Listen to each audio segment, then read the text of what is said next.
Welcome back to another summer edition. This is Coach's edition of the Running Club podcast episode. I hope everyone's doing well. I'm your host, Daniel Yang, president of Running Club, with my co-host, Thomas Kawase, vice president of Running Club. Yo. Today we have a special guest, Jennifer Rodriguez, or Jrod. She is West Torrance girls cross-country and head track coach, anatomy teacher. She is she ran for the West High Warriors before as alumni, and she broke the Cal State Long Beach record in the 10K. So thank you so much for being here with us. Thanks for having me. Yeah, thanks for coming. So let's just start off. Can you tell me a little bit about yourself and how you got into running? Yeah, so just like every runner, you don't even know what cross country is when you get into it, right? So in my freshman year of high school, I basically started the cross country team because it was a fall sport. And I thought I was a soccer player at the time. Everyone does the AYSO thing. So I was like, I'll do soccer in high school, So I was like, I'll do running to get in shape for soccer. Well, I ended up loving running basically after the first few months of the summer days where you're waking up at 6 a.m. running with all your teammates and stuff.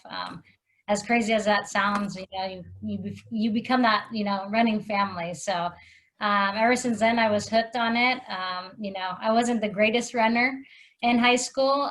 It took some time for me to get motivated. I was more doing it recreationally just to have friends in high school, and I would hide out in the bathrooms on her runs and stuff.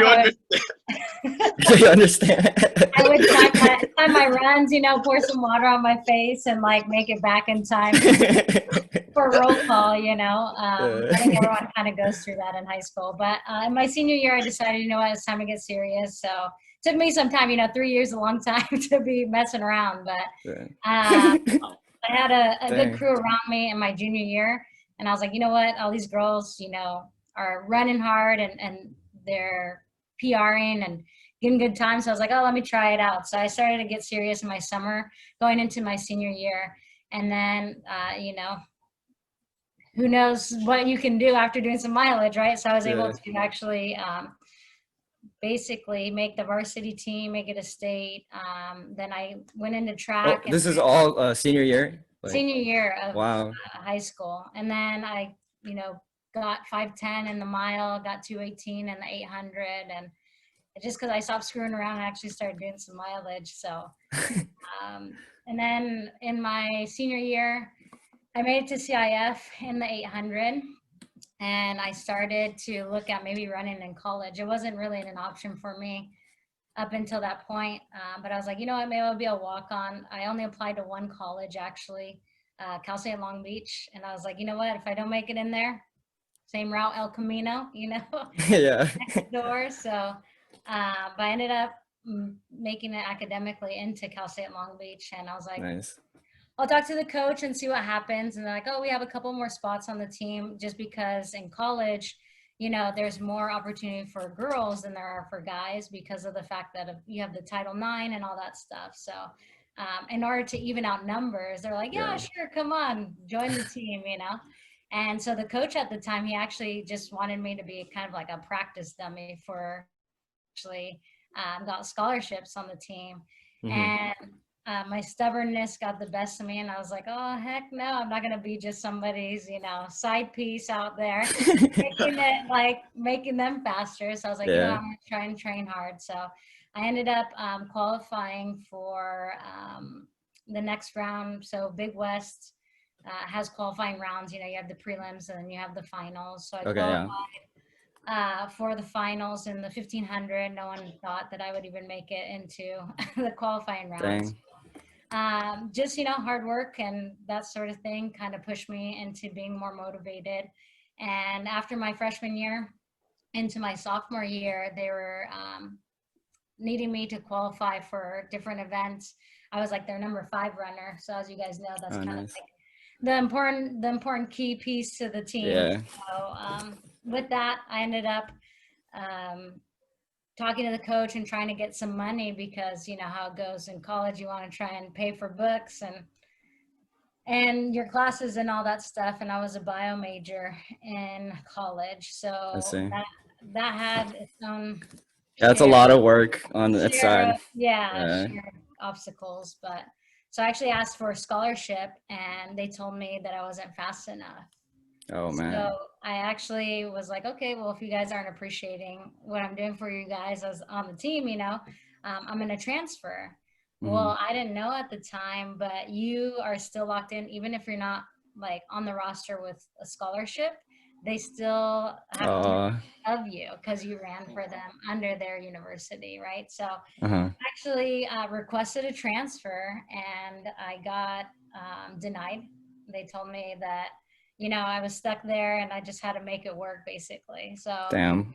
yeah, I told my coach, I was like, you know what? Fine, I'm going to go to El Camino because that's the loophole. So if you go to a junior college from a university, you can actually start talking to coaches. But if not, you're locked in and you have to wait out a year until you can start talking to coaches to see if you can even run for the university. Kind of So sucks. yeah, no, it was really crappy. But at the time, the distance coach had my back, so he kind of finagled his way up and talked to the head coach, and we were able to get me books. Oh, At least. nice. Yeah.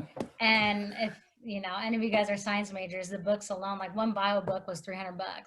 So Oh.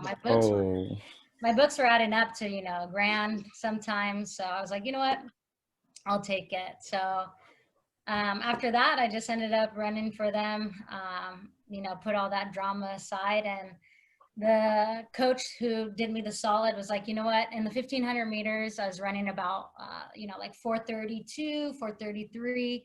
He was like, that's not really going to make you into a regional athlete. So for the Big West, we were in the region of the West region. And in order to make it to regionals, you have to be, top 48 in the West of the Mississippi, which is Oh shit. Yeah. right? Yeah. Holy. So he was like, you know what? Just like in high school, no one likes to run the 2 mile. Well, no one likes to run the 10K in college. So they're like, look, put all your eggs in one basket and we'll see what happens. So he was like, well, up your mileage and see how it goes. So me and two of my teammates who were kind of stuck in that gray area where we were fast ish in those events that we like to run, but they're like, you have potential to actually making it on the bigger scale if you go up and To the your 10K. distance. Yeah. Yeah. So me and two other teammates were like, okay, screw it. We started training and we ended up running the 10K at Stanford University. And for that one, the invitational was at nighttime. So we didn't end up Oh running wow. till 10 p.m. was our race time. 10 p.m. Oh my Yeah, god. like how do you even prepare eating wise for that, right? Like, Yeah. Oh, what the yeah. yeah, race day you can't eat anything. So imagine a whole day. You're like, oh crap, what am I Yeah. gonna do? So, Dang. luckily we were just chilling in the hotel room and just kind of trying to ease our minds until Yeah. lunchtime hit. Then that's when my stomach was like, no more, we can't eat anymore. So, but under the lights, anything can happen. So we went out and I actually PR'd in my 5K in the 10K. Wow. Yeah, we went That's out awesome. in like 17:10, 17:15, somewhere in there. Dang. And my teammate at the time, Alicia, she was very like lockstep with pacing.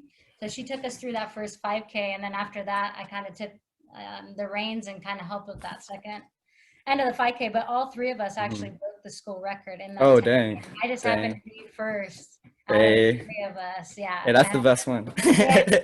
That's the one that with the record. Right. I had a little bit more of a kick than the other two did. Hey, So, nice. yeah, my time ended up being like 35:19, and we broke the school record. My coach shaved his beard because that was part of the deal. So got this nice long beard growing. So, but yeah, so that was kind of my running career in a nutshell. I had a slew of injuries that I had to work through. I actually have an extra bone in my foot.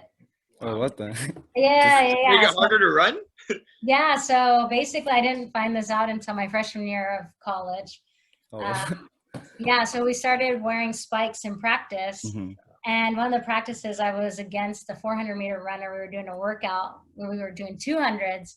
And they're like, okay, you need to work on some speed, Jrod. You're lagging on the back end of the 1500. So they put me next to this girl who runs like super fast in the 400.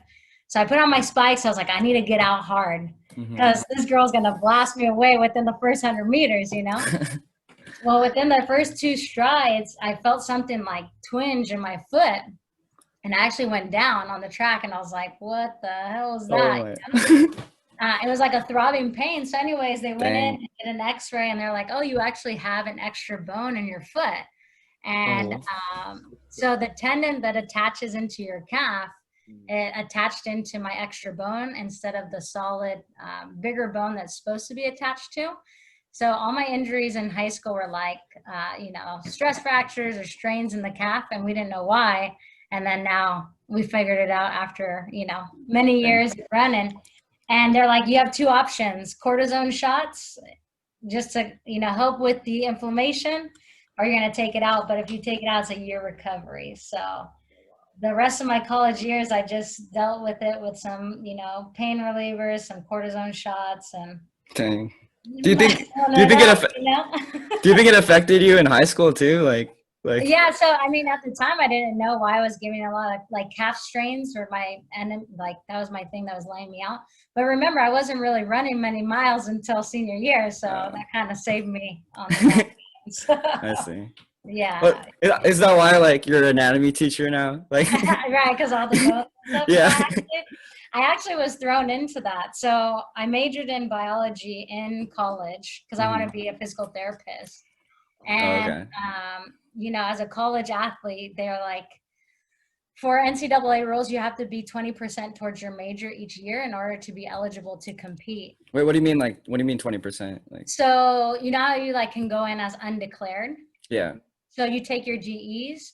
So at freshman year, I had 20% towards my major, which was an undeclared major, right? I see. Yeah. Well, my sophomore year, I had to choose my major because I had to be 40% towards my major. And then by junior, you have to be 60% towards your major.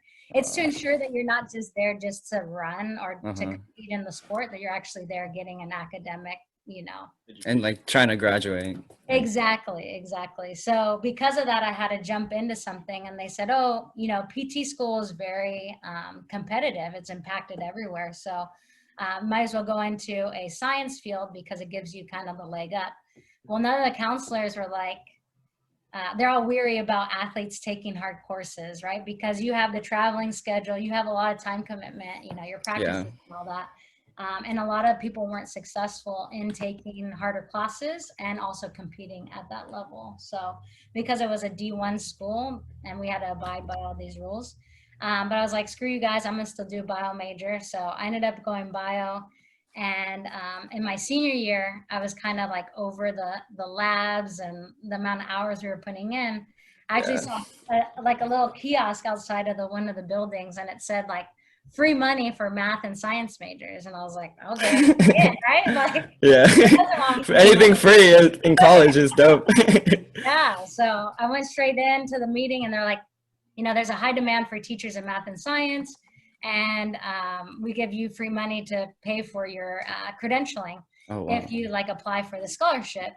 So I applied for the scholarship. I was like, if I get in there, I'll go that route. If I don't get the scholarship, then I'll go PT route. So I ended up getting the scholarship, ended up going into teaching. And I was like, I'll coach for a couple years. If I don't like it, I'll head back to school. But the coaching aspect was what got me into teaching. Because if it wasn't for coaching, I'd be like, forget about it.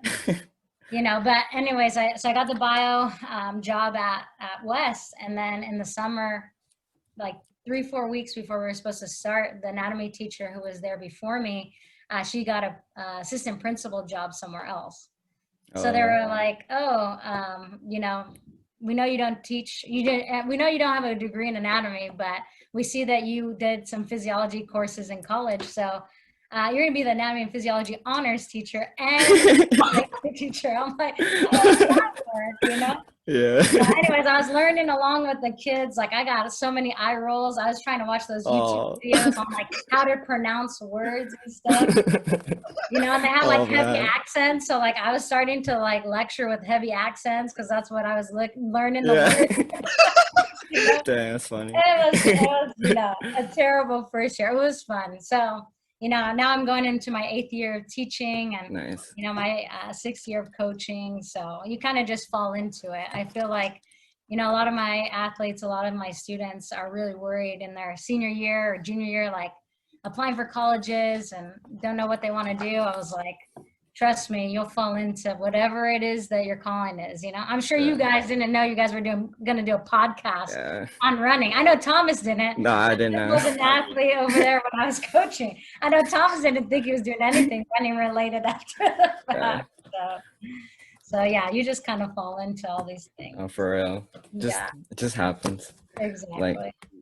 So like, you're like the head coach for track and field right now. So like, I have a question on that. Like, I was wondering like that's like track and field is not just like long distance running. It's not just like sprinting. Like it's like pole vaulting, discus. Like, how do you think like you're able to manage like a huge team like that? Like where it's like there's like subgroups in the team too. Like. Yeah. So at West High School, just to kind of give you guys an idea, our roster is anywhere from like 180 to 200 athletes for the track season. Yeah. So it's a ton of athletes, but thankfully I was able to recruit many coaches that help me who are specialized in those fields, right? Like for me, all I've done is running my whole life. I don't know anything about, jumping over a pole and not hitting it with your butt, like high jump, I didn't even know how to measure the vectors for discus and shot put, like the lines that they have to so I have 9 assistant coaches that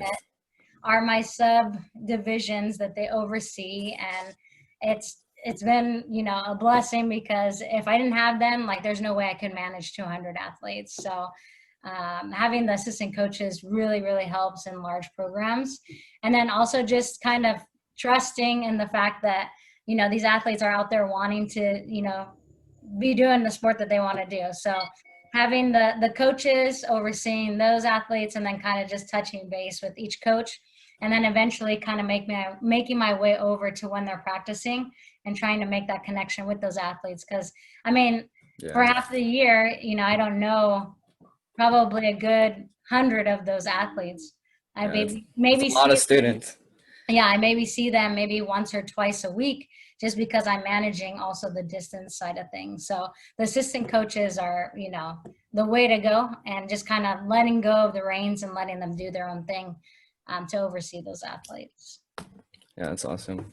Do you collaborate like with the team? Like obviously you do, but like what is the kind of challenges you face as a head coach of such a big sport? Because like I know like I've been in track and I know there's like so many different sports, so many different events, and sometimes my coach has trouble like even holding the flags, like getting people to hold the flags.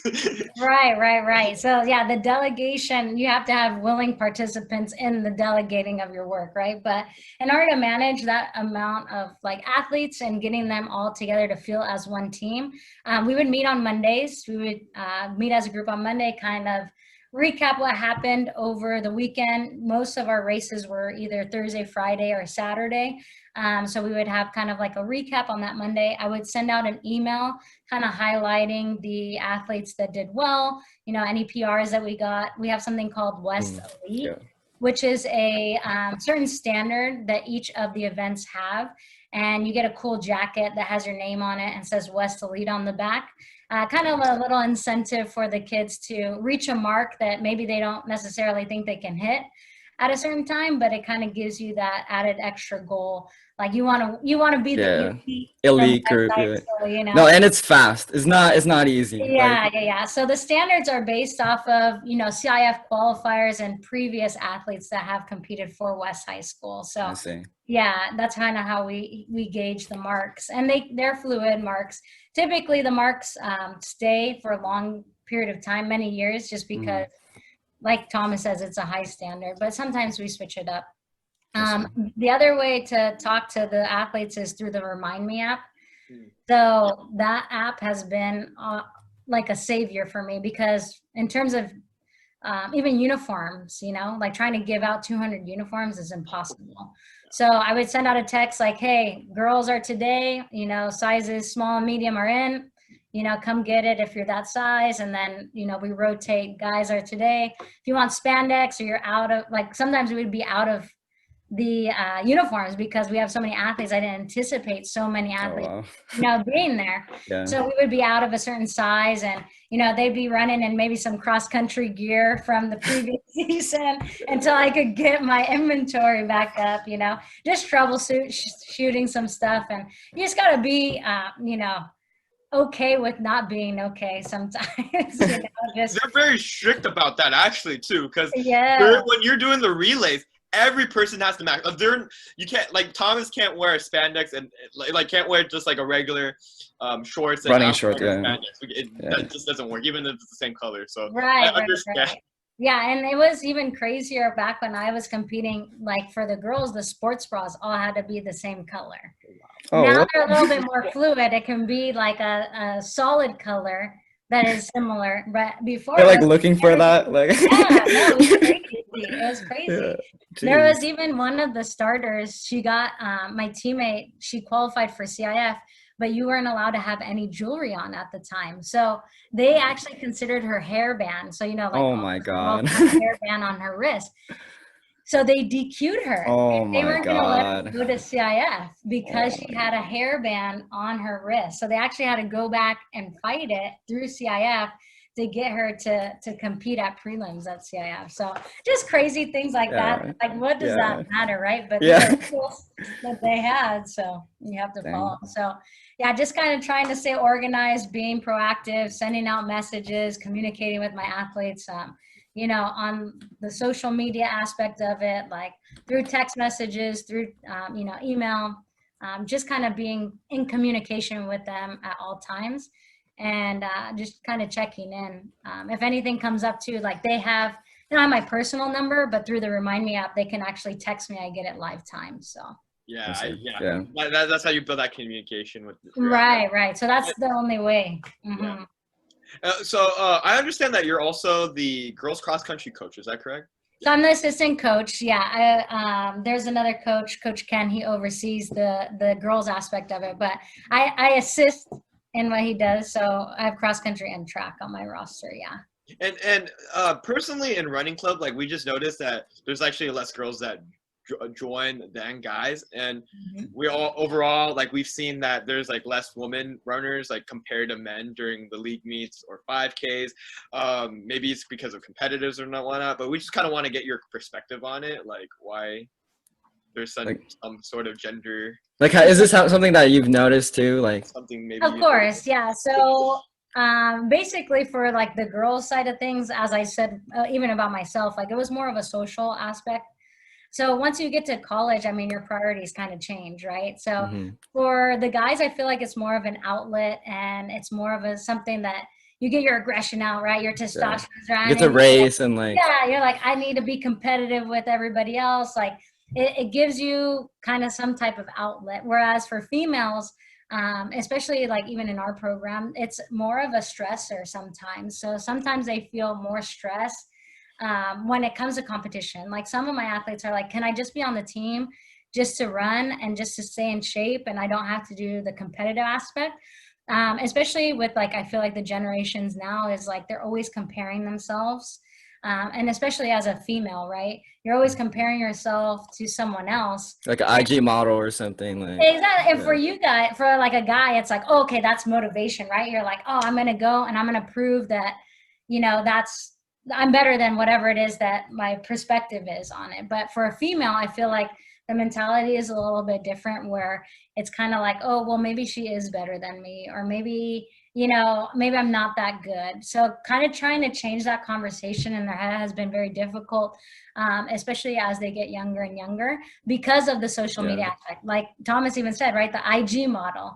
Like we didn't have that when I was in school, but I mean, now that you have that constant reminder, like for a female, our body image is, tall, slender, tan, right?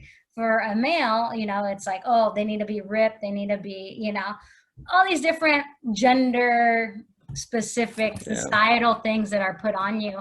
And so I think that has a lot to play into why you're not getting so much buy-in, is because, running becomes a stressor at the competitive level for a female because of the comparison. Whereas I feel like for males, like it might be like an added edge as to why you want to compete more. You want to go and prove that you are, better, you know, Thomas is Yeah. always competing with my brother. Like Yeah. my brother doesn't even run anymore, but Yeah. Thomas sends him a text, and all of a sudden he's telling me he ran 13 miles. I'm like, bro, you haven't Yeah. ran in 3 months, you know? No, bro. That guy's always in shape, like for some reason. Like, I don't even know. Yeah, it's just kind of that sort of thing. And like Yeah. for females, there's kind of a lot of judgmental things that they have going on in their own head, not even around them, but just kind of trying to fight that. And I mean, another thing to touch on too is like the whole body image and body dysmorphia and anorexia, you know. Unfortunately, that surrounds our running, you know, Yeah. field more so than other sports. And so it's just an unfortunate thing that, you know, us as females have to endure because of, as Thomas said, like the IG model or something that's glorified in society. Well, I think the good thing about running is like really anyone can run, like literally, like if you have like if you can just go outside and run. And I feel like comparison is like unless you're like competing at a high level, like you don't really need to compare yourself to anyone but like maybe yourself, like your times or right. And I mean, that's just the conversation that we have to change in their heads as soon as they come in, you know. But like I said, and how you alluded to it, everyone can run. And so I feel like for them, it's just like, oh, well, I can just do this on my own. I don't need to be a part of a team. I don't have time for a team. You know, the excuses start to kind of build up. I would love for you guys to get more buy-in on the girls' side, you know. We even see that from the high school level going to college. Like, for instance, the boys program, they have a ton of guys that are looking at going collegiate or even the intramural collegiate, you know. Whereas for girls, it kind of like chops in more than half, you know, that are even thinking about doing anything after college. So. All right, so I'm gonna move on to the next question. It's about the next high school season. You can correct me if I'm wrong because I'm not sure. Like, I heard that the season's only gonna be like a month or something like that. Yeah, so basically what happened was with the COVID-19, we're actually not going to school. We start on Wednesday this week coming up, and we're not allowed to practice yet. And because of that, CIF has decided to cut the seasons. Instead of 3 seasons, we're gonna have 2 seasons. So it's gonna be just the fall and the spring. And the fall season is gonna start in December now, because no one is in school and no one's allowed to go back to school just yet. We're all on that county watch list, you know. So because of that, CIF decided to move the seasons to start later on. So, and because of that, it is now cut. I think it's like 6 weeks long, something like that. And then like practices start in December or like? So we are still waiting for the go ahead. We can actually, once the LA County health officials say that, you know, it's okay to go back to school, will be a lot of practice. They're even having conversations right now that we might be able to start practicing before school goes even back into session. So I know some of the Orange County teams might start doing that as well.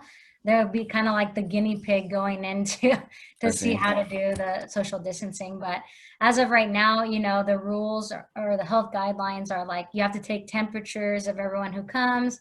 You have to be in pods of less than 10 athletes in a group at one time. You have to be 6 feet apart. Everyone has to wear a mask when you first start. And then once you go out and start running or whatever, then you can take your mask off. But again, you have to socially distance when you're running. So yeah, no, we're not allowed to practice right now. I've been trying to keep the girls motivated by doing like Zoom meetings like this. And we've been doing kind of like YouTube videos and just kind of trying to work out like that. So I found this girl, Heather Robertson. She did like a full 12-week workout plan. So 5 days a week, it's like a HIIT program. Oh, nice. So I've been doing that with the girls, trying to get them to get at least some of the muscles and the cardio going, even if they're not out there running, you know. And it's hard with high school athletes. Like some parents don't feel comfortable for them running out there alone, especially female athletes, right? Running by themselves. You hear all these stories about the crazy things in the news that are happening to female runners and stuff. No, we have some crazy things in Riverside, low-key. Yeah. I mean, same with Long Beach. When I was going to school there had been 3 cases of, you know, assault when someone was running. So it's just one of those things. You have a lot of things to juggle and balance, but as of right now, we're not allowed to be meeting as a group. I see. Well, hopefully this season goes well, and good luck to the season. Yeah. Thank you. All right, so we're gonna move on to the final segment of the show. It's called the final kick. It's just 10 speed round questions, and just try to answer them as fast as you can. Okay, like Family Feud type thing. I never watched Family Feud, but a little bit actually. I just dated myself right there. Okay, perfect. Go ahead. What's your favorite running event? 1,500 meters. Water or Gatorade? Gatorade. Ugh. What book do you recommend? Oh man, I'm not a reader. I don't read actually. No, that's fine. I'm not a reader either. Yep. Track or cross country? Track. On my rest days, I like to. I don't know. Watch Netflix. I guess there's been too many rest days for lately. Have you ever ran a marathon? No, I haven't. Which coach do you want to give a shout out to? Coach Jrod. I always got to say hi to Coach Jrod. He was on here recently, so I would get, reprimanded if I didn't say hello to him. He actually is my assistant coach. He helps me out. We share the head coaching position during the track season. I see. And then hot or cold? Cold. What shoe do you run in? Asics. And then this is the last question. What's your favorite breakfast? My favorite breakfast, bacon. Nice, yeah. It's not really it's a classic. Not really breakfast, but I can. No, I'd be fine with that. Just a plate of bacon. Yeah, that's all I need. Crispy one? Yes, none of that nasty. Soggy. Still kind of, you can wiggle it. None of that, no. All right. Yeah, very, very nice. Sounds very delicious. Usually we end leaving our viewers with a quote, but with coaches, I love to hear, if you have any last piece of advice for our viewers or any, of your own quotes or anything like that. Yeah, I mean, the advice that I would give is, never give up.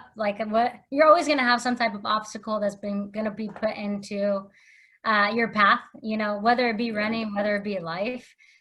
It's just how it goes, and it's how you take advantage of that obstacle and make it into something that you can then use as motivation and use to your advantage. It is the best advice that I was given as a runner and as a coach. So, I was never the elite runner that had all the talent. I had to work for it. So using that as my motivation and helping these girls along too. I just think that, you're always going to have something thrown your way, and it's how you convert that negative into a positive, not to quote any rappers, but it's just what you got to do. You got to just turn it around and make it your own. So that's awesome. Yeah, no, thanks for having me, guys. This was fun. Thank you for coming on. I was nervous. I was like, what are you going to ask me on there? I'm glad I was able to come on and hopefully help you guys out too. That was good. Thank you. Thank you for coming on. So before we go with our viewers, this episode also will be dedicated to the California fires, as you've seen. So we are we're actually having our merchandise like these, 50% donated towards the California Fire Foundation. And so for all the families that been affected, losing their homes, and also the firefighters' lives that have been lost and put into it. So we'll be donating, we'll be having the merchandise, 50% going towards that, and also as well as donation. And me and Thomas are going to be putting out donations on top of. And we'll leave the link to everything in the description. All that will be on the link in the description below. So really thank you so much, Coach Jrod, for being here and taking the time with us. Thank you. No problem, guys. Hello, Running Club at UC Riverside fans. Daniel Yang here, president of Running Club. If you like that video that you just watched, smash that like button down below. If you'd like to see more podcast episodes and creative content, remember to hit that subscribe button right here. Thank you so much for watching.